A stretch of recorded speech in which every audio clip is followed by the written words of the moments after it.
శ్రీ గురుభ్యో నమ. శ్రీ మహాగణాధిపతయే నమ. తులారాశి.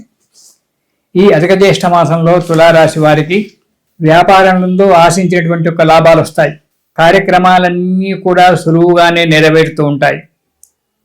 ఉద్యోగస్తులకు మంచి ఉన్నతి లభిస్తుంది. ప్రమోషన్లు రావడము, ఇంక్రిమెంట్లు రావడం అనేటువంటి జరగడానికి ఆస్కారం ఉంది.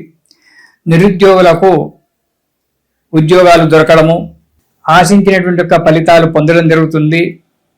ధర్మకార్యాలు చేయడము, కీర్తి ప్రతిష్టలు పెంచుకోవడం జరుగుతూ ఉంటుంది. కానీ కొన్ని అశుభ వార్తలు వినడం జరుగుతూ ఉంటుంది.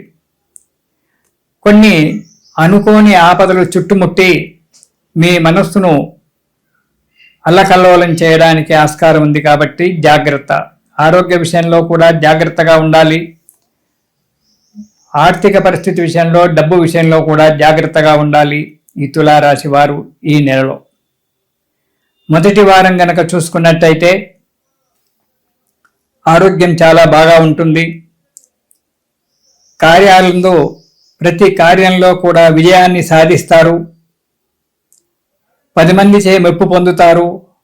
ఆర్థిక పరిస్థితి కూడా మెరుగుపడుతూ ఉంటుంది. కొత్త కొత్త పరిచయాలు ఏర్పడము, కొత్త కొత్త వ్యాపారాలు గురించి ఆలోచించడం అనేటువంటిది జరుగుతూ ఉంటుంది మొదటి వారం కన్యా రాశి వారికి. ఇక రెండవ వారం గనక చూసుకున్నట్టయితే అశుభ వార్తలు వినడం జరుగుతుంది. దగ్గరి వారి యొక్క కొన్ని అశుభ వార్తలు వినడము, మనస్సు కలతతో నిండిపోవడం జరుగుతుంది. మీ సంతానానికి అనారోగ్యం ఏర్పడడానికి ఆస్కారం ఉంది. దాంతోపాటు కుటుంబంలో చిన్న చిన్న కలహాలు రావడము, భార్యాభర్తల మధ్యన, తండ్రి కొడుకుల మధ్యన, కుటుంబ సభ్యులతో చిన్న చిన్న కలహాలు రావడము, కొంత డబ్బు నష్టపోవడము జరుగుతుంది. అనుకోని యొక్క సమయంలో చెడు సహవాసం చేయడం జరుగుతుంది. కాబట్టి స్నేహిత విషయంలో జాగ్రత్తగా ఉండండి ఈ రెండవ వారంలో. ఇక మూడవ వారం కనుక చూసుకున్నట్టయితే అధికంగా డబ్బు ఖర్చు అవుతుంది. కానీ నూతన బంధుత్వం ఏర్పడడానికి ఆస్కారం ఉంది. శుభకార్యాలు చేయడము లేదా శుభకార్యాలలో పాల్గొనడము, స్థిరాస్తులు కొనడము లేదా గృహ నిర్మాణ యోగం కూడా ఉంది. స్థిరాస్తులు కొనడము, గృహ నిర్మాణం చేసుకోవడము, దాని గురించి ఆలోచించి ఒక నిర్ణయానికి రావడము అనేటువంటి జరగడానికి ఆస్కారం ఉంది.